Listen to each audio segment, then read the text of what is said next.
오늘 선포된 하나님 말씀은 요한복음 4장 19절에서 26절입니다. 한 절씩 번갈아 가면서 읽겠습니다. 여자가 말하였다. 선생님, 내가 보니 선생님은 예언자십니다.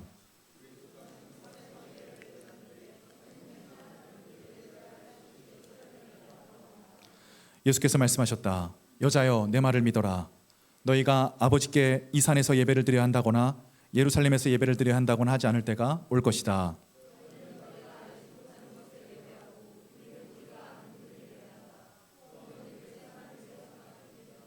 참되게 예배를 드리는 사람들이 영과 진리로 아버지께 예배를 드릴 때가 온다. 지금이 바로 그때이다. 아버지께서는 이렇게 예배를 드리는 사람들을 찾으신다.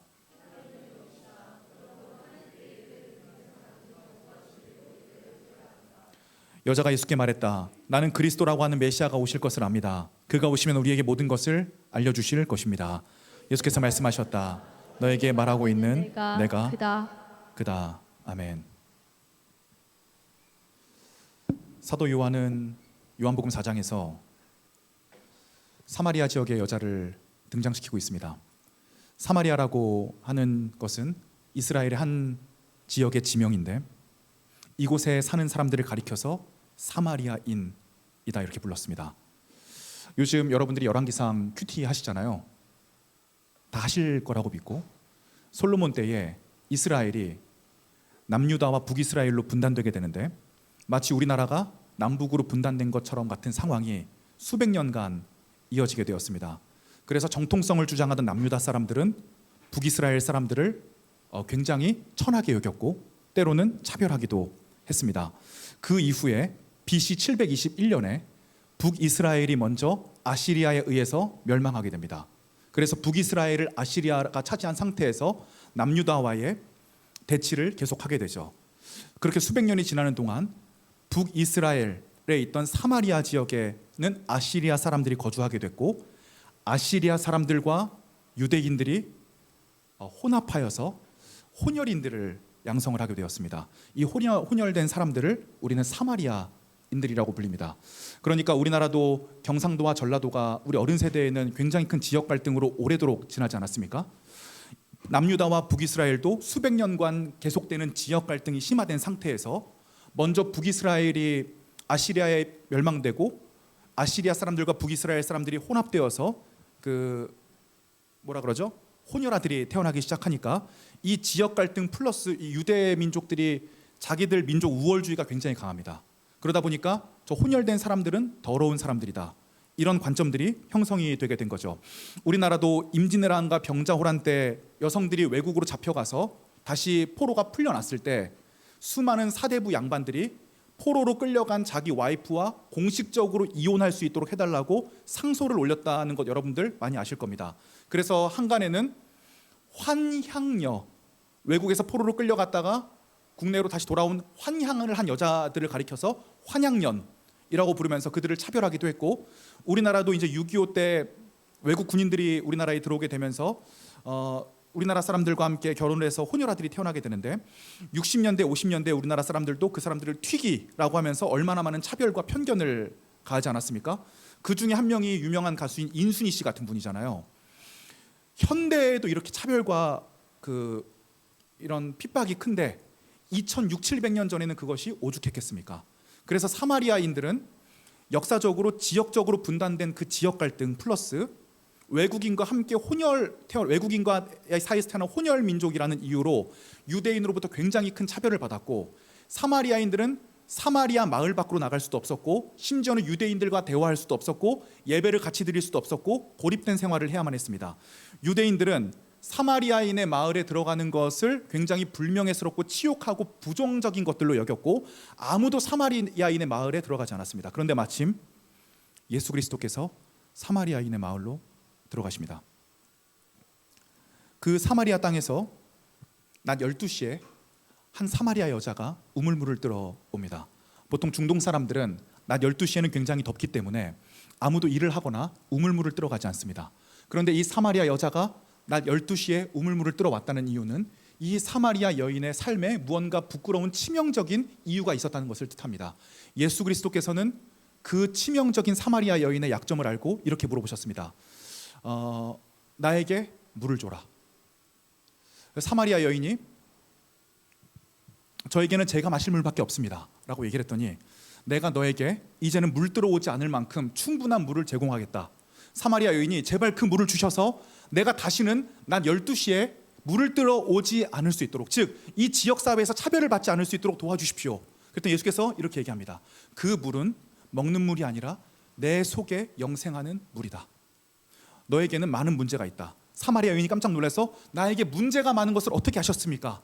예수께서 말씀하십니다. 너는 지금까지 남편이 5명 있었으며 지금 살고 있는 남편도 너의 진정한 남편은 아니다. 이것이 사마리아 여인의 마음을 건드렸습니다. 사마리아 여인의 삶에는 굉장한 갈증과 허기짐, 무엇으로도 채울 수 없는 욕구들이 있었고 그 욕구들을 자기 주변의 이성과 배우자로 채우려고 했지만 그 시도는 번번이 실패해 왔습니다. 그는 벌써 5번째 남편과 살고 있었는데 이 남편으로부터도 자기 마음의 갈증을 채울 수 있는 충분한 영적인 양분을 공급받을 수 없었습니다. 그리고 예수께서는 자신의 내면으로부터 오는 영적 생수를 통해서 그 갈증을 공급받으라고 이야기를 합니다. 이 사마리아 여인, 즉 남편이 5명이기 때문에 사마리아 사람들로부터 차별을 받아서 차별을 받는 사마리아 사람으로부터도 차별을 받아서 낮 12시에 사람이 없는 시간에 사람들을 피해서 우물물을 뚫어 와야 되는 이 사마리아 여인의 결핍을 알아보신 예수 그리스도의 그 놀라운 은혜, 본문에서의 사마리아 여인은 때로는 저와 여러분들을 뜻하기도 합니다. 요즘에는 평등한 사회가 됐고 법적으로 어느 정도 기본적인 인권을 인정받으니 지금도 물론 수없이 많은 차별이 존재하긴 하지만 2000년 전 당시만큼의 큰 차별은 법적으로 존재하지 않을 것입니다. 요즘 우리가 느끼는 차별은 절대적인 신분과 인종에서의 차별이 아니라 상대적인 박탈감으로부터 오는 상대적인 차별감입니다. 제가 최근에 어떤 청년의 이야기를 들으니까 이 청년이 자기가 예수님을 만난 이야기를 하면서 자기는 19살 때 예수님을 만났는데 그 이후에 사업을 시작하게 되면서 5년 동안 식당을 운영하게 됐답니다. 이것이 정말 자기에게 너무 어려운 시간이었대요. 자기는 밖에 낙엽이 지는지 눈이 오는지 더워졌는지 이런 것들도 한 번도 신경 쓰지 못한 채 하루에 10시간 이상을 항상 일했고 그렇게 5년이 흘렀다고 합니다. 제가 이 친구의 얘기를 듣다 보니까 그 장사하는 그 시간이 정말 연단의 시간이었던 것 같더라고요. 이 청년과 제가 1년 동안 많은 일들을 해오면서 이 친구의 성품이 참 강철 같다고 느꼈습니다. 같이 사역을 하거나 일을 할 때 하나님 앞에 선 자기의 마음이 감정적으로 흔들린 것을 제가 한 번도 보지를 못했어요. 그리고 일을 맡기면 항상 그 일을 거의 철저하게 완벽하게 해오고 딱 거기서 끝납니다. 다른 사람들에게 더 요구하지도 않고 얼마나 겸손한지 몰라요. 그런데 이 사역에서의 이 훈련된 부분이 그 5년간의 정말 죽을 것 같은 순간을 통해서 만들어진 것이라는 사실을 제가 알게 됐습니다. 저도 이번 주에 개인적으로 너무 어려운 일이 있어서 마음을 좀 다스리기 위해 혼자 좀 밥을 먹어야겠다. 사람이 감정적으로 좀 허기지면 혼자 있고 싶기도 하고 음식으로 자기 내면을 좀 속을 좀 채우고 싶기도 하거든요. 그래서 그 광산 사거리 위쪽으로 올라가시면 희대의 밥집이 있습니다. 그 엄마 손 이제 백반이라고 거기 가서 제육볶음 큰 걸로 하나 주시고요. 냉면도 하나 주십시오. 그래서 제육볶음을 먹는데 이 힘든 일들이 언제까지 계속될까 이런 생각들 때문에 제가 이렇게 눈물이 굉장히 많이 나더라고요.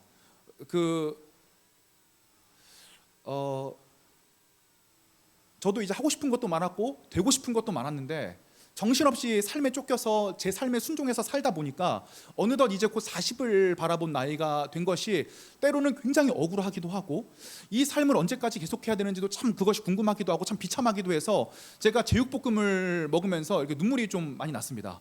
그래서 우리가 때로는 눈물 젖은 제육볶음을 먹을 때가 있는데 우리 20대 초중반 후반을 지나시는 분들은 이제 대학을 졸업하고 사회에 처음 진출해서 내가 무엇을 해야 되나, 내가 어떠한 방향으로 인생을 설정해야 되는 것을 고민하는 그 시간 속에서 자존감이 많이 낮아지기도 하시고 자기 주변에 자기보다 잘 나가는 친구들을 보면 상대적 박탈감을 느끼시기도 할 것 같아요. 괜찮습니다. 다 그런 거예요. 제가 보니까 나이가 내년에 40을 바라봐도 그 감정을 여전히 똑같이 느끼곤 하더라고요. 그런데 참 감사한 것은 이전과 같이 똑같은 상대적 박탈감을 누리고 똑같이 제육볶음 먹으면서 눈물을 흘리지만 제 안에 절대적인 존재인 예수 그리스도로부터 오는 그 생수로부터 공급되는 절대적인 힘, 즉 지금 내 삶이 비참한 것처럼 보여도 하나님께서 나의 삶을 반드시 이끌어 가신다라고 하는 그 위로가 저의 삶에 정말 큰 위로가 되더라고요. 그래서 저희가 젊은 시절에 때로는 눈물 젖은 제육볶음을 먹는 것들도 참 필요할 것 같습니다. 그 눈물을 사람들은 아무도 이해할 수가 없습니다. 그것을 저와 여러분들이 사람에게 이해받으려고 하면 돌아오는 것은 상처밖에 없을 것 같고, 저는 그것이 삶의 올바른 태도는 아니라고 생각을 해요. 우리의 마음에 진짜 어려운 부분과 아픈 부분을 아시는 분은 하나님밖에 없으시고, 우리가 우리의 아픔을 사람에게 털어놔서 사람에게 위로를 받는 것도 굉장히 중요하겠지만 궁극적으로 사람에게서 위로를 받는 것은 유한하다. 사람은 절대로 나의 마음을 온전히 알 수 없고 나도 그의 마음을 온전히 이해할 수 없다. 즉 우리의 삶을 가지고 영원한 생수이신 예수 그리스도께로 가져가서 그 예수님으로부터 이것을 공급받는 과정이 우리 가운데 너무나 필요하다는 것입니다. 사마리아 여인은 오늘 자기의 진정한 갈증을 해결해 줄 유일한 분을 만났습니다. 5명의 남편으로도 해결되지 않았지만 자기의 내면적 갈증을 해결해 줄 진짜 남편, 그분이 바로 예수 그리스도였습니다. 저와 여러분들이 예수 그리스도와의 말씀 앞에 바로 서는 것이 얼마나 중요한지 모릅니다. 우리의 삶을 예수 그리스도의 말씀 위에 바로 세우고 나의 삶을 정말 객관적으로 예수 그리스도 안에 성찰하기 위해 노력을 하다 보면 우리의 인생 가운데 억울한 점들도 굉장히 많이 있는 건 사실이지만 또 돌아보면 그래, 이 부분은 내가 좀 부족했어. 그래, 이 부분은 나에게 좀 잘못이 있다. 저는 그렇게 생각합니다. 이 과정 중에 저와 여러분들 중에 그래, 이 부분은 내가 좀 잘못했고 이 부분은 내가 좀 고쳐야 된다 라고 철저히 성찰하는 사람이 있다면 저는 그분들께 희망이 있다고 생각을 합니다. 어떠한 갈등과 어떠한 위험 요소가 오더라도 감정에 취하지 않고 내 생각과 내 이성과 합리를 주장하지 않으며 내 의지가 꺾였다고 절망하지 않고 그래, 이 부분에 대해서 내가 하나님 앞에서 제대로 살지 못했고 이 부분에 대해서는 사회 통념에 어긋나게 행동을 했으며 상대방도 충분히 그럴 만한 여지가 있고 내 삶이 지금 어렵지만 이 상황에 절망하기보다는 내가 어떻게 뚫고 나아가야 될 것인가. 그러므로 하나님 앞에 선다는 것은 사랑받기보다는 사랑하고 용서받기보다는 용서하며 절망하기보다는 하나님 앞에 계속적으로 나아가는 삶. 사도행전 20장 35절에서는 이렇게 얘기합니다. 주 예수께서 친히 주는 것이 받는 것보다 더 복이 있다 하신 말씀을 반드시 명심해야 합니다. 하나님의 말씀 위에 자기를 치열하게 올려놓고 성찰하는 사람만이 다른 사람들을 사랑할 수 있으며 용서할 수 있으며 받기보다는 주는 것에 행복감을 느끼는 세상의 온전한 특권을 갖게 되는 것입니다. 자, 이제 사마리아 여인은 예수 그리스도를 만났고 예수 그리스도를 만나 자기의 갈증이 채워지는 경험을 한 사마리아 여인의 관심은 자연스럽게 예배로 이어져 가게 됩니다. 오늘 본문 말씀 19절을 보시면 여자가 이르되 주여, 여자가 말하였다. 선생님, 내가 보니 선생님은 예언자이십니다. 우리 조상은 이 산에서 예배를 드렸는데 선생님네 사람들은 예배드려야 할 곳이 예루살렘에 있다고 합니다. 즉 여자의 관심은 예배를 어떤 장소에서 드려야 하느냐의 문제였습니다. 이 당시의 상황을 조금 더 이해하셔야 되는데 2000년 전에 기독교인들에게 예배라는 것은 굉장히 특정한 형식을 취했습니다. 즉 저와 여러분들처럼 매일매일 예배를 드리고 어디서나 예배를 드리고 장소에 상관없이 예배를 드린다는 개념이 유대인들에게는 없었고 유대인들에게 예배는 매우 특정한 곳으로서 특정한 날, 안식일 날 특정한 장소에서 예루살렘 성전에서만, 즉 저와 여러분들이 대한민국에서 드리는 건 예배가 아니에요. 특정한 날, 안식일만. 안식일은 언제죠? 요일상으로는 토요일입니다. 특정한 방식대로, 어떤 방식이죠? 구약성경 레위기에 나오는 5대 제사를 통해서만, 특정한 사람들을 통해서, 누구죠? 제사장들을 통해서만 드릴 수 있는 것이 예배였습니다. 오늘 본문에서 여자가 얘기하는 것은 그거예요. 우리는 사마리아 사람이라 당신네들이 드린다고 하는 예배에 낄 수가 없는데 우리는 그럼 어떻게 예배를 드려야 됩니까? 여기서 예배에 대해서 우리가 조금 더 잘 알기를 원하는데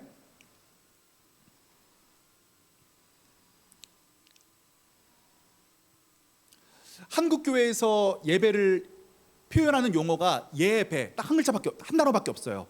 예라고 하는 것은 예를 다하여 절한다는 의미이고, 예를 다한다는 의미이고, 배자는 절한다는 의미입니다. 그래서 왜 우리가 삼보 일배 뭐 이런 얘기 쓰지 않습니까? 그 배자가 그 배자에 절한다. 그래서 우리가 신 앞에 예를 다하여서 절한다라는 뜻인데, 헬라어로 볼 때는 세 가지 어원이 있습니다. 한번 보여주시죠. 첫 번째는 프로스큐네오라는 단어인데, 이 프로스큐네오라는 헬라어 단어가 영어 단어 워십으로 발전을 했습니다. 워십이라고 하는 단어는 월스 플러스 쉽인데, 월스는 가치이고 쉽은 존재입니다. 어떤 존재에게 가치를 다한다라는 뜻이고, 해석하면 존경의 표시로 절하다, 굽어 엎드리다, 입맞추다라는 뜻입니다. 우리가 보통 예배를 쓸 때는 워십이라는 단어를 쓰고, 이 워십이라는 표현은 하나님 앞에 우리가 존경의 표시로 엎드리고 절한다. 그래서 유대인들은 하나님 앞에 나아갈 때 엎드려서 기도를 했습니다. 이러한 차이가 있습니다. 또 두 번째 단어는 라트레이아라고 하는 단어가 있는데, 이 헬라어 단어가 영어 서비스로 이어져 있습니다. 종이 주인에게 소속되어 자신의 상점만을 섬기며 봉사한다는 의미입니다. 그러니까 프로스키네어가 경배한다 라는 뜻에 가깝다면, 이 라트레이아는 우리의 존재적인 인식에 가까운데, 우리의 포지션은 철저하게 종이며 종이 주인에게 순종한다, 상점만을 섬긴다, 이런 뜻을 가지고 있습니다. 즉 저와 여러분들이 주일날마다 모여서 라트레이아, 보통 서비스라는 단어로도 영어를 예배를 서비스라고 보통 많이 쓰는데, 이 서비스를 한다라고 하는 것은 일주일 동안 저와 여러분들이 얼마나 많은 우상을 섬겼습니까? 그 우상을 다시 한번 청산하고 나의 주인이 누구인지를 확인하는 시간을 갖는 것이 서비스입니다. 그러므로 이 서비스라는 것은 우리의 정체성을 기억하는 일이며, 하나님께서 우리에게 부어주신 초심을 다시 한번 기억하는 일이기도 합니다. 결국 신앙생활의 문제는요, 다른 거 아니더라고요. 초심을 기억하고 성화의 길을 한 발자국 나아가는 일입니다. 그렇기 위해서 서비스, 주일마다 우리가 예배를 드리는 것은 굉장히 중요한 것이며, 매일매일 주님 앞에 삶의 예배를 드리는 것도 중요한 것이겠죠. 마지막은 레이투르기아라는 단어인데, 저도 이 단어는 처음 봤거든요. 레이투르기아에서 오는 영어 단어가, 저는 리터지라고 이제 발음을, 네이버에서 리터지라고 했는데, 우리 좀 외국에 살다 오신 분 안 계실까요? 앞에 우리 고개를 숙이고 있는 혜민 자매가 한번 좀 발음을 한번 네, 원어민 아니기 때문에 좀 양해해 주시면 감사하겠고요. Liturgy.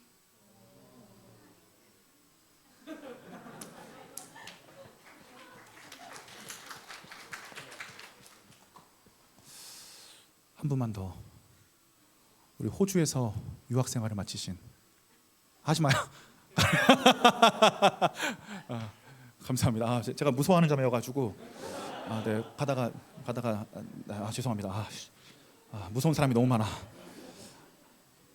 이 레이투르기아는 리터지라는 뜻이고, 이것은 오히려 이 예배라는 형식을 통해서 하나님으로부터 새로운 위로와 비전을 가진 사람들이 세상으로 나가서 살아가는 삶의 자세를 의미합니다. 즉 이 예배라고 하는 단어를 헬라어 원어에서는 세 가지로 답변하는데, 앞에 두 가지인 프로스키네오와 라트레이아라고 하는 단어는 일주일마다 한 번씩 모여서 드리는 형식이 가미된 예배를 이야기하는 것이고, 마지막인 레이투르기아는 이 형식이 가미된 예배를 통해서 하나님 앞에 초심을 찾고 성령으로부터 오는 새로운 힘을 공급받은 인간이 사회에 나아가서 그 사회를 새롭게 변화시키며 나아가는 과정들을 일컫는 것입니다. 그러므로 저와 여러분들이 예배에 대한 개념을 확실히 하기를 원하는데, 먼저 예배라는 것은 첫 번째로 하나님께서 모여주신 공동체가 형식 속에 있는 진심을 다하여 하나님 앞에 드리는 예배이고, 두 번째로는 여기서 힘을 받아서 삶으로 나가 우리의 삶을 살아내는 것입니다. 다시 오늘 본문 말씀으로 돌아오시면요, 요한복음 4장 21절입니다. 예수께서 이렇게 말씀하십니다. 여자여, 내 말을 믿어라.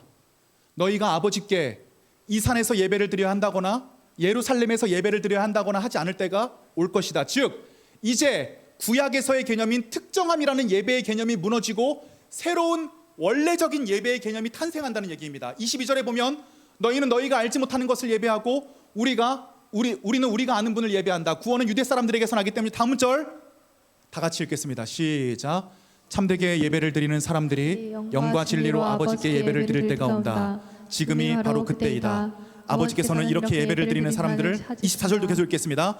하나님은 영이시다. 그러므로 하나님께 예배를 드리는 사람은 영과 진리로 예배를 드려야 한다. 즉 이제 어떤 특정하게 예배를 드려야 한다는 모든 개념들이 무너지고 모든 사람들이 이 무너진 이유는 예수 그리스도께서 저와 여러분들을 위해 십자가에 못 박혀 죽으셨기 때문에 구약에 있는 모든 율법과 예식들을 완성하셨기 때문입니다. 이분이 저와 여러분들을 위해 진정 죽으셨기 때문에 이제는 저와 여러분들의 죄를 위해서 일시적인 예배, 즉 동물에게 나의 죄를 전가해서 동물의 심장을 찔러서 동물을 죽임으로써 나의 죄를 일시적으로 사함받는 형식의 예배를 드리는 것이 아니라 예수 그리스도께서 내가 태어날 때부터 죽을 때까지의 모든 죄를 위하여 단번에 죽으심으로써 구원을 이루심으로써 이 모든 형식의 제약에서 풀려난 것입니다. 그러므로 예수께서 말씀하시기를 아버지 하나님은 영이시다. 그러므로 하나님께 예배를 드리는 사람은 영과 진리로 예배를 드려야 할 것이다. 이렇게 얘기하는 것입니다. 영이라고 하는 히브리어 단어는 푸뉴마라는 단어인데 성령과 동의어입니다. 즉 영으로 예배를 드린다고 하는 것은 어떤 형식으로 예배를 드림으로써 하나님 앞에 내 의무를 다했다고 하는 생각에서 이제 벗어나라는 것입니다. 예배는 진심의 문제입니다. 하나님 앞에 진심의 문제입니다. 저는 예배 이렇게 설명하고 싶어요. 신앙생활 40년 해보고 하니까 예배가 하나님과의 관계가 이성 친구와의 관계와 똑같아요. 정말 똑같아요. 때로는 권태기에 빠진 부부나 커플들이 있을 수 있는데 이 부부들이 상담을 받으면 가장 많이 받는 처방들이 서로를 낯설게 여길 수 있는 환경으로 가서 데이트를 하고 대화를 하라는 겁니다. 즉 이 관계가 너무 익숙해졌기 때문에 형식적으로 변한 거예요. 그래서 이 형식을 새롭게 하여서 둘 사이의 진심이 발전될 수 있는 공간으로 가라는 겁니다. 예배도 뭐냐면 하나님과의 관계도 결국 진심의 관계입니다. 제가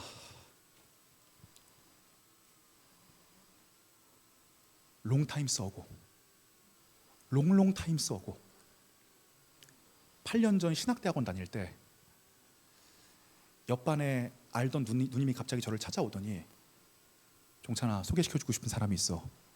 그래서 누나 누구예요? 이랬더니 소개팅을 한번 해볼 생각 없니? 그래서 이제 그런 거 안 받지만 한번 얘기는 해보세요. 이렇게 말씀을 드렸더니 자기 친동생을 소개시켜주겠다고. 나이가 조금 어리다. 너와 한 9살 차이 정도가 난다. 자기 친동생을 좀 너에게 좀 맡겨봐도 되겠냐? 그래서 이제 그 어찌할 수 없는 심정을 가지고 이제 자세하게 말씀을 드릴 수는 없어요. 제가 지금 저를 이해해 주세요. 그 만나러 갔는데 정말 너무 어린 친구로만 느껴지고 이성적인 감정이 0.1도 들지를 않는 거예요. 그래서 1시간 처음에 차를 마시는데 이 1시간이 100시간처럼 느껴지는 거예요. 이 차를 마신다라고 하는 형식을 통해서 그녀를 만났지만 그녀에 대한 진심이 없기 때문에 마음이 없기 때문에 이 시간이 굉장히 지루하게 느껴지고 친한 누나를 봐서 내가 3번은 만나봐야겠다라고 해서 2번째로 이제 만날 때 도저히 이게 맨정신으로 못 만나겠다. 형식이 필요하다. 영화를 보러 가요. 보통 영화는 재밌지 않습니까? 영화를 보러 가겠다. 그때 마침 주라기 공원이 리부트가 됐습니다. 웬만하면 주라기 공원이 재미없지가 않거든요. 주라기 공원 가서 제가 태어나서 2번째로 처음 시작하자마자 잠을 잤습니다. 그리고 끝나는 자막을 볼 때 일어났어요. 그 시간이 얼마나 지루하던지. 즉 결국 형식이라고 하는 건 진심이 표현되는 방식이기 마련입니다. 여러분들도 누군가를 만날 때 정말 편안한 사람을 만났으면 좋겠고 이 사람과 무엇을 하지 않아도 그냥 함께 있는 것만으로도 즐거운 사람을 만났으면 좋겠습니다. 어쩌면 그런 사람들이 하나님이 짝지어준 사람일 수도 있을 것 같아요. 그래서 우리 남자분들이 이상형을 이렇게 정했으면 좋겠습니다. 편의점에서 같이 컵라면을 먹더라도 재밌는 사람. 왜냐하면 형식이라고 하는 것은 진심이 표현되는 방식일 뿐인 겁니다. 때로는 사람은 형식에 많은 영향을 받기도 하지만 진심이 없다면 형식을 표현할 수가 없고, 저와 여러분들이 매주 드리는 예배가 만약에 저와 여러분들에게 형식적으로 다가왔다면 이것은 우리 마음속에 어떤 하나님과의 관계에 심각한 오작동이 일어나고 있는 것입니다. 그러므로 하나님 앞에 진심을 다시 되찾는 방법은 그분과 대화하는 시간을 많이 가질 수밖에 없는 거죠. 그럼 하나님과 어떻게 대화를 하게 해야 되나요? 여러 가지 방식들이 많이 있지만 성경에서 증언하는 건 말씀이 육신이 되어 우리 가운데 왔다고 증언을 하고 있습니다. 즉 하나님께서 주신 66권의 성경 말씀이 저와 여러분에게 주신 하나님의 완전한 음성이라는 겁니다. 제가 요즘에 청년부 사역은 거의 뭐 이단과의 싸움이거든요. 또 우리 교회는 80%가 가난한 청년들이다 보니까 밖에 나가서 이제 막 유튜브 같은 걸 너무 많이 보세요. 그러다 보니까 또 막 이상한 블로그글도 보고 유튜브도 보고 막 이래서 제가 이렇게 막 여러 가지 과정들을 겪고 있는데, 이 부분에 대해서 제가 저도 나름대로 교리에 강한 편인데 교주가 있는 이단은 확실하게 알겠어요. JMS라든가 뭐 이런 이단들은 제가 확실하게 구별이 가능한데 정말 어려운 게 교주가 없는 이단이 너무 어려운 거예요. 그래서 이것을 분명히 교단에서는 이단 혐의를 때렸지만 이걸 내가 어떻게 생각을 해야 될까가 너무 궁금해서 이번 주에 한국 기독교 이단 상담 소장님하고 미팅을 했습니다. 40년 동안 이단만 연구하신 분이시고 우리나라 각 교단에서 이단을 연구하지만 제가 볼 때는 그중에서도 합신대학원에서 이단 이대위를 하시는 분들이 가장 이단에 대해서 정확하신 것 같더라고요. 그래서 합신 이대위를 오랫동안 하시고 은퇴하셔서 지금 기독교 이단 상담 소장을 하시는 분을 찾아가서 제가 설명을 드렸고 많은 얘기들을 이제 들었는데, 우리가 보편적으로 이단에 대해서 생각할 때 이 이단을 어떻게 봐야 됩니까? 어떤 걸 이단이라고 봐야 됩니까? 라고 얘기를 하니까 소장님께서 말씀하시기를 몇 가지 특징을 알려주시는 첫 번째가 직통계시다. 즉 리더가 내가 하나님의 음성을 들었고 하나님 나에게 이렇게 말씀하셨다 라고 말하는 것을 굉장히 위험하게 봐야 된다. 자, 이런 거예요. 여러분, 하나님께서 저에게 말씀하셨는데 텐텐텐 안 지키는 사람들 다 믿음 없는 거라고 나에게 말씀하셨습니다. 이렇게 얘기하는 순간에 여러분들 중에 텐텐텐 안 하신 분들은 다 믿음이 없는 사람이 돼버리고, 믿음 있는 사람이 되면 어떻게 해야 되겠어요? 리더 말에 순종을 해야 됩니다. 직통계시가 이렇게 무서운 거예요. 직통계시를 통해서 내가 하나님의 음성을 들었다고 하면서 성도들을 가스라이팅을 하는 거죠. 그런데 조금 열린 관점을 취해서 저와 여러분들 가운데에서도 하나님께서 분명히 어떤 내적인 소명을 주시거나 말씀을 하시는 경우들도 전 있을 거라고 생각을 합니다.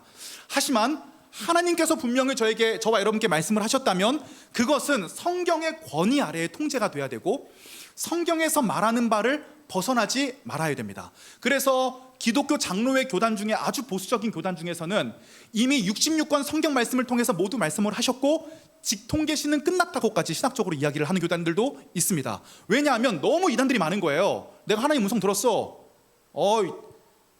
예배 10분 늦게 오는 사람들 다 하나님께서 심판하실 거야. 이러는 순간에 이 엄청난 영향력을 갖게 되거든요. 이런 방식이 되면 안 된다는 거예요.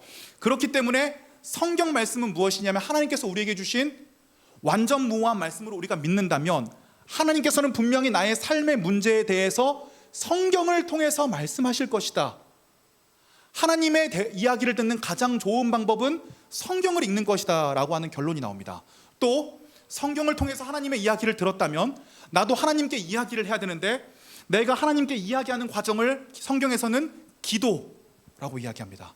우리가 흔히 생각할 때 기도라고 하는 것은 나의 소원을 이루기 위해 저분께 내가 청원 드리는 것으로만 생각을 하는데, 성경에서의 기도는 조금 더 넓은 범위를 가집니다. 성경에서의 기도는 나의 감정과 생각을 그분께 아뢰는 것이며 대화하는 것이며, 당연히 대화를 하니까 내가 원하는 것을 그분께 말씀드릴 수도 있는 것이겠죠. 하지만 또 대화의 과정이기 때문에 그분도 나에게 거절하실 수도 있는 것이고, 야 좀 기다려봐라, 지금 상황에서 좀 어렵다, 네가 이거 받으면 지금 큰일 난다. 우리 인생에 그런 거 얼마나 많습니까? 내가 이거 달라고 기도했는데 이거 그때 줬으면 큰일 날 뻔한 거 우리 인생에 진짜 많잖아요. 저는 요즘에 제 인생에서 한 가지 목적이 생겼거든요. 요즘 주변에서 너무나 많은 목회자들이, 오늘도 어떤 청년이 와서 저한테 얘기하더라고요. 그 장로의 어느 교단 총회 목사님이 불륜했다고 지금 기사 났는데요. 그러니까 이제 이런 것들이 제가 무서운 게, 이거를 10몇 년 동안 너무 많이 듣다 보니까, 상담도 너무 많이 하다 보니까 이런 게 제가 굉장히 평범하게 생각이 돼요. 그랬어? 또 불륜했구만. 이 마음이 이렇게 되거든요. 그러니까 이게 정말 무서운 거 아니겠어요? 불륜이 일상화되고 그걸 아무렇게 생각을 제가 안 하게 되는 거예요. 제 주변에서 너무나 많은 목회자들이 무너지다 보니까 그래, 내 이제 인생의 목표는 우리 교회가 커지거나 유명해지거나 이런 것이 아니라 하나님께서 맡겨주신 사역자로서의 사명을 끝까지 감당하는 거, 끝까지 감당할 때 치명적인 실수를 하지 않는 거, 누가 봐도 법적으로 도덕적으로 잘못된 실수를 하지 않는 거, 이렇게 마음을 먹고 나니까 제 마음이 얼마나 충만한지를 몰라요. 갈 곳이 확실해지니까 사람의 마음이 얼마나 가벼워지던지. 이것이 바로 영으로 예배드리는 것입니다. 우리가 영으로 예배드리는 것은 형식이 있을 수 있지만 이 형식을 했다고 해서 내가 예배를 드린 것이 아니라 그분 앞에 내가 진심으로 나아갔는가 하는 것입니다. 근데 진심으로 나아가기가 쉽지 않아요. 두 가지 문제가 있는데, 첫 번째는 상황이 너무 어렵기 때문이고, 두 번째는 우리가 아직 죄의 상태에 놓여있기 때문입니다. 2018년에 교회에서 감사하게 2주 동안 주일 휴가를 주셔서 제가 2주 동안 무엇 할까 생각을 해보다가 첫 번째 주는 우리나라에서 청년이 가장 많이 모이는 교회에서 예배를 드렸고, 두 번째 주에는 뉴욕을 갔다 와야겠다. 돈이 없었어요. 그런데 3일 전쯤에 티켓을 알아보니까 뉴욕 왕복 티켓이 50만 원짜리가 떨이 티켓으로 나와 있는 거예요. 참 하나님의 인도하심이다. 50만 원짜리 티켓을 끊어서 바로 뉴욕 유학길에 올랐습니다. 이제 뉴욕에 도착해서 브로드웨이 한가운데다가 숙소를 잡고, 제가 뉴욕 간 이유는 딱 한 가지예요. 팀 켈러라고 하는 목사님이 담임으로 계신 리디머 처치에서 내가 주일 예배를 한번 드려보고 그 느낌을 한번 좀 누려봐야겠다. 그 비행기를 타고 가면서 저에게 지식적인 욕구를 채워줄 책을 한 권 골랐는데, 스카펙이라고 하는 심리학자의 아주 유명한 베스트셀러인 아직도 가야 할 길이라는 책이었습니다. 스카펙은 무신론자 상담자였다가 나중에 천주교회에서 운영하는 구마의식, 이 악령을 퇴치하는 의식이지 않습니까? 그 의식의 고문으로 참여해서 의학적 소견을 내게 됐는데, 그 중에 한 10% 정도는 내가 의학적 소견을 낼 수 없는 신비적인 현상이다라는 것을 인식을 하고, 이 사람이 영적 존재에 대한 자각을 하게 됩니다. 그 이후로 늙어서는 기독교인이 돼서 굉장히 큰 영향을 끼친 사람인데, 이 사람이 아직도 가야 할 길 가장 처음 구절에서 이렇게 얘기합니다.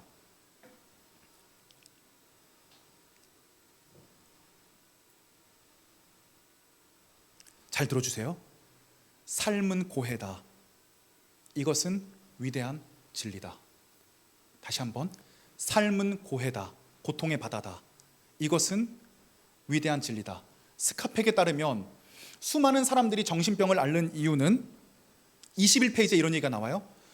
삶의 문제와 이에 따르는 고통의 감정을 피하려는 성향이 정신병의 근본 원인이다. 다시 한번, 삶의 문제와 이에 따르는 고통의 감정을 피하려는 이러한 성향이 정신병의 근본 원인이다. 즉, 인간은 너무나 약하고 주변의 상황은 너무 어렵고 인생은 고해라서 너무나 많은 고통들이 내 인생에 찾아오다 보니까 사람은 본능적으로 거기서 회피하고자 하는 성향을 갖고, 이 회피하고자 하는 마음에서 모든 정신병이 온다는 것이 스카펙의 주장이었습니다. 스카펙의 여기에 대한 1차적인 진단은 인생이 고통이라는 사실을 받아들이고 이해하는 것에 있었습니다.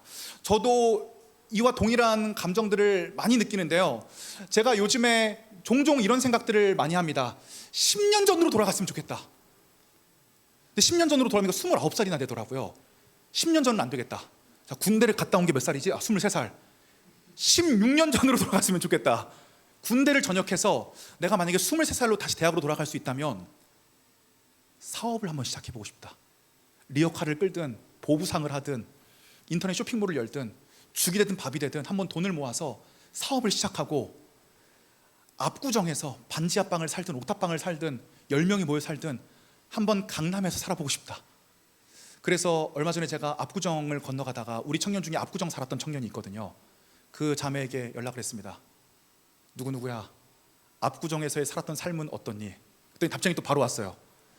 압구정 월세가 너무 비싸긴 하지만 생각보다 굉장히 좋았던 경험이었던 것 같아요.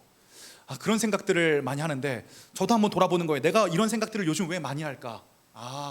내 주변을 둘러싼 삶의 고통들을 내가 온전히 받아들이지 못하고 회피하고 싶어 하는구나. 스카펙에 따르면 여기서부터 모든 정신병의 근본적인 원인이 온다라고 하는 것입니다. 그런데 우리는 너무 연약하기 때문에 이 모든 인생의 고해에 맞설 힘이 없습니다. 성경에서도 이에 대해서 긍정합니다. 성경에서는 이야기합니다. 전도서 11장 8절입니다. 제가 읽어드리겠습니다. 오래 사는 사람은 그 모든 날을 즐겁게 살 수 있어야 한다. 그러나 어두운 날이 많을 것이라는 것도 기억해야 한다. 다가올 모든 것은 다 헛되다.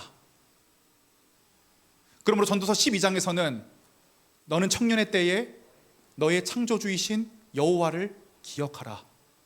즉 이 고해 속에서 우리를 건져주실 분이 있다는 것을 인정하라는 것입니다. 성경에서는 우리의 삶에 많은 고해들이 있을 거라고 이야기합니다. 그 이유는 저와 여러분들이 죄의 상태에 놓여져 있기 때문입니다. 로마서 3장에서는 이야기합니다. 10절부터 의인은 없다. 한 사람도 없다.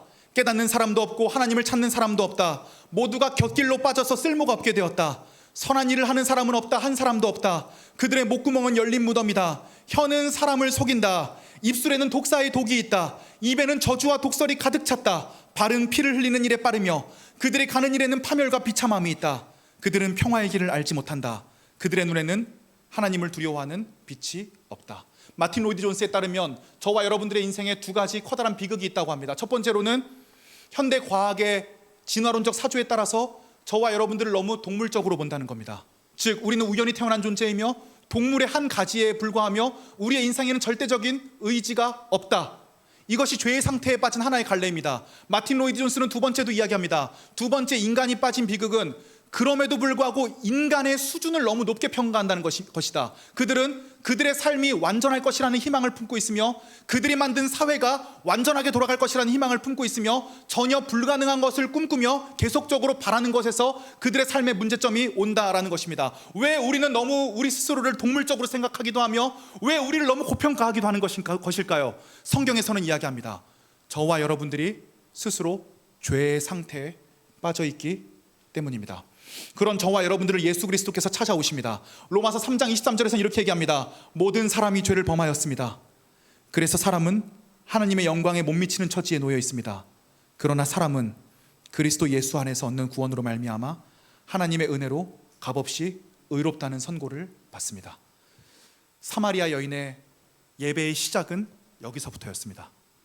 저분을 통해서 나의 삶에 있는 모든 문제들이 궁극적인 해결을 받았다. 그러면 저와 여러분들의 예배의 시작은 어디에 있겠습니까? 예수 그리스도를 내 인생의 주인으로 받아들이는 것에서부터 시작합니다. 즉 나는 연약하지만 예수 그리스도께서 나를 위하여 죽으셨기 때문에 내가 소중한 존재이다. 나는 실패를 많이 하지만 예수 그리스도께서 나를 위하여 죽으셨기 때문에 다시 한번 나에게는 기회가 있다.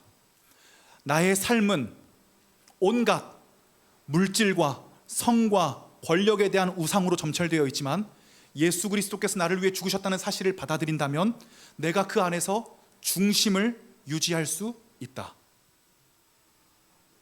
우리 옆 사람들 좀 깨워주세요. 의자가 너무 편해 지금. 네.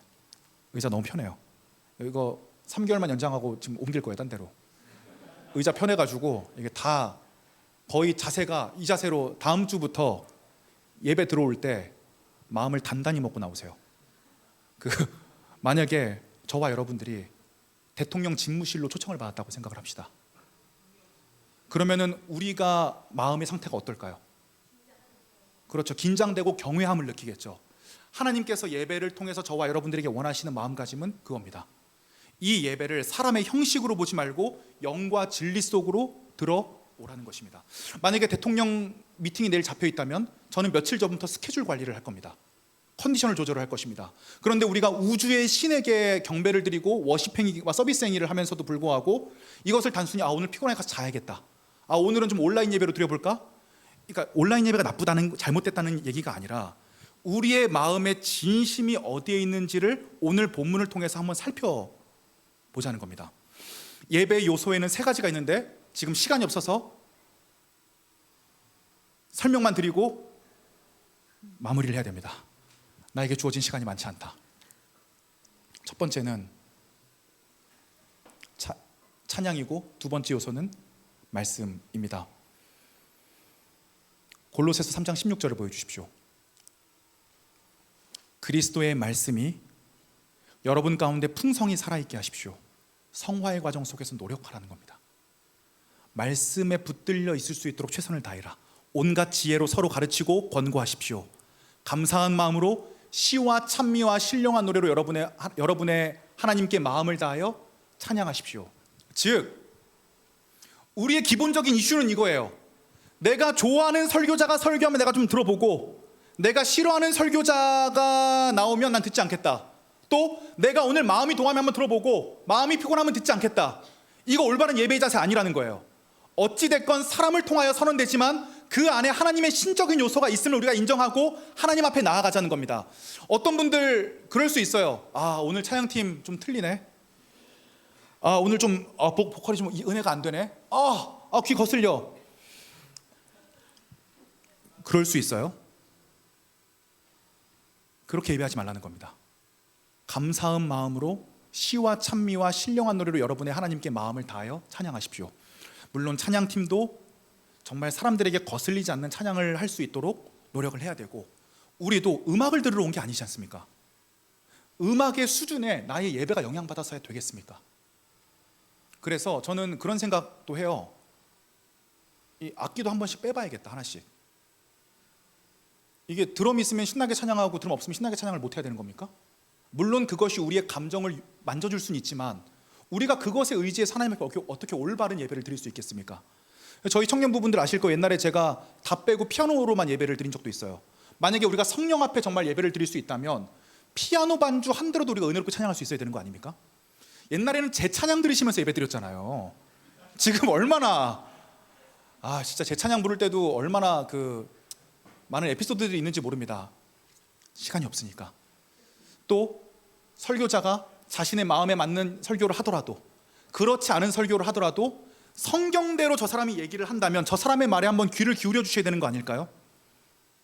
이것이 우리가 예배를 준비하는 마음 자세라고 하는 것입니다.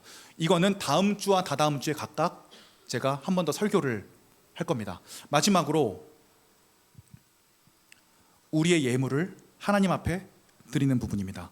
고린도후서 9장에 보면 각자 마음에 정한 대로 해야 하고 아까워하면서 내거나 마지못해 사는 일은 없어야 됩니다. 하나님께서는 기쁜 마음으로 내는 사람을 사랑하십니다. 예배의 3요소는 우리의 삶을 드리는 것이기 때문에 찬양과 말씀과 헌금으로 이루어져 있습니다. 그럼 헌금이 왜 중요할까요?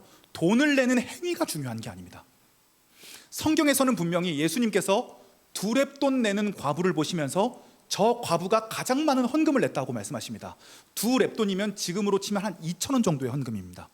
과부에게는 2,000원이란 돈이 매우 큰 돈이었기 때문에 마음을 담아서 한 그 헌금에 예수님께서 높은 평가를 하셨던 것입니다. 즉 우리가 얼마를 내느냐가 중요한 것이 아니라 우리의 삶과 마음이 물질로 함께 표현되는 것이 중요하다는 것입니다. 그래서 저는 저와 여러분들이 얼마 헌금하는지도 모르고 우리 교회 청년들도 아무도 누가 얼마 헌금하는지를 몰라요. 가격의 부담을 내려놓으시고 우리가 주일 때 시간과 물질을 구별하는 것이 우리의 삶에 굉장히 하나님 앞에 중요하다는 겁니다. 이번 주에 어떤 자매를 신방을 했는데 이 자매가 기도의 제목이 있다는 겁니다. 그래서 제가 진짜 모더니즘적인 방식을 추천을 드렸어요. 교회에 가면 헌금 봉투가 있는데 이 헌금 봉투에다가 너의 기도 제목을 하나님 앞에 대화하듯이 다 빽빽하게 적어라. 우리 어른들이 많이 쓰시는 방식이거든요. 그리고 그것을 책상 위에 놔둬라. 그 얘기는 뭐예요? 시각화시키는 거예요. 기도를 까먹어서 못하지 않을 수 있도록 시각화를 시키는 겁니다. 그리고 매일 시간을 정해서 그 기도문을 읽으면서 기도를 하되 매일 금액과 상관없이 100원도 좋고 500원도 좋고 1000원도 좋으니까 일정한 금액을 하나님 앞에 드리면서 네가 기도를 하는 것이 어떻겠냐. 오해하시면 안 돼요. 돈을 드리면 그분이 들어주신다는 얘기가 아니에요. 하나님은 우주의 신이시고 우주를 만드신 분이시며 돈이 필요가 없으세요. 돈이 필요한 건 저와 여러분들이겠죠. 하나님 앞에 필요한 것은 금액이 아니라 우리의 마음인데 예수님께서 분명히 말씀하십니다. 너의 마음이 있는 곳에 물질이 있다고요. 즉 우리가 정말 우리의 마음이 있다면 하나님의 몸된 교회 가운데 우리의 재정도 함께 드려지는 것이 마땅하다는 이야기를 드리는 겁니다. 그래서 우리가 텐텐텐 운동과 함께 꼭 주일 예물을 드렸으면 좋겠습니다. 저도 여러분도 오늘부터 금액과 상관없이 정말 100원도 좋고 500원도 좋아요.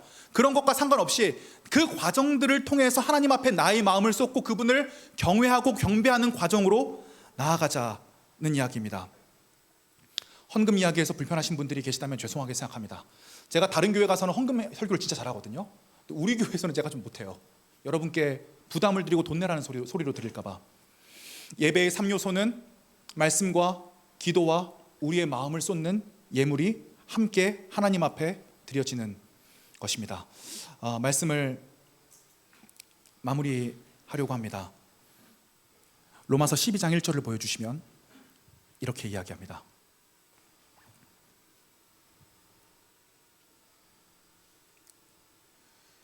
죄송해요. 제가 방송팀에 안 보내드렸나 봐요. 로마서 12장 1절에서는 그러므로 모든 자비하심으로 너희를 권하노니 너희 몸을 하나님이 기뻐하시는 거룩한 산 제물로 드려라. 하나님의 모든 자비하심으로 권하노니 너희 몸을 하나님이 기뻐하시는 거룩한 산 제물로 드려라. 즉 예배라고 하는 것은 무엇이냐면 이전에는 동물들이 죽음으로써 하나님께 예배를 드렸지만 이제 예수 그리스도께서 우리를 위해 죽으심으로 우리가 예수 그리스도와 함께 죽는 과정이 하나님 앞의 예배인 것입니다. 그러므로 예배는 예식과 형식과 교단과 교파에 갇혀 있을 수 없습니다. 예배는 살아있는 것이고 예배는 나의 삶과 비전과 꿈과 나의 모든 열정을 주님 앞에 드리는 것으로서 하나님 앞에 올바로 살아가겠다라고 하는 결단이 따라오게 되는 것입니다. 그러므로 저와 여러분들이 주일날 한 번 예배를 드리는 것에서 만족하지 않고 우리가 이 주일날 얻은 새로운 힘을 가지고 삶의 예배로 나아가기를 원합니다. 그 삶의 예배로 나아가기 위해 저와 여러분들이 함께 지켜야 할 실천사항을 좀 말씀을 드리고 싶은데, 오늘부터 각 목장에서 큐티 모더니즘을 했으면 좋겠다. 조금 강제성을 부여했으면 좋겠다는 거예요. 텐텐텐을 하시잖아요. 10분 큐티를 하시는 것을 각 목장방에 좀 올려주셨으면 좋겠어요. 그리고 밤 12시까지 올려주지 않으셨을 때에는 목장 리더분이 모더니즘이라고 문자를 보내고, 받으시는 분도 너무 그거를 마음 아프게 생각하지 마시고, 짜증은 나요. 안 날 수는 없어. 근데 이게 나 또 하나님과 가까워지라고 목장 리더가 신경을 써주시는 거구나. 그래서 오늘 목장 리더분들은 목장 모임을 하실 때 모든 구성원들에게 다 동의를 받으시고, 안 오신 분들은 전화해서 동의를 받으세요. 그 교회에서 전도사가 이런 걸 하라고 하는데 혹시 12시에 틱 안 올라면 모더니즘이라고 보내도 되겠니? 싫다고 하는 사람은 끝까지 설득을 한번 좀 해주세요.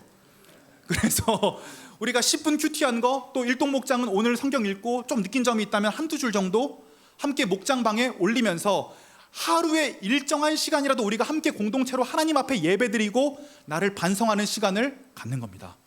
저도 요즘에 매일 큐티를 올릴 때, 제 큐티 보시는 분들 계실지 모르겠는데 묵상 부분에 정말 솔직하게 올리려고 노력해요.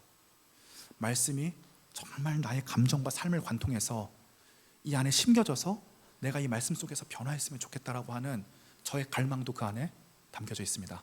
큐티 하시는 분들 묵상을 깊숙하게 하시고, 오늘 하나님께서 나에게 주시는 말씀이 뭔가 10초 동안 기도도 한번 해보시고, 이렇게 삶의 예배까지 나아가는 저와 여러분 되시기를 주님의 이름으로 축복을 드리겠습니다.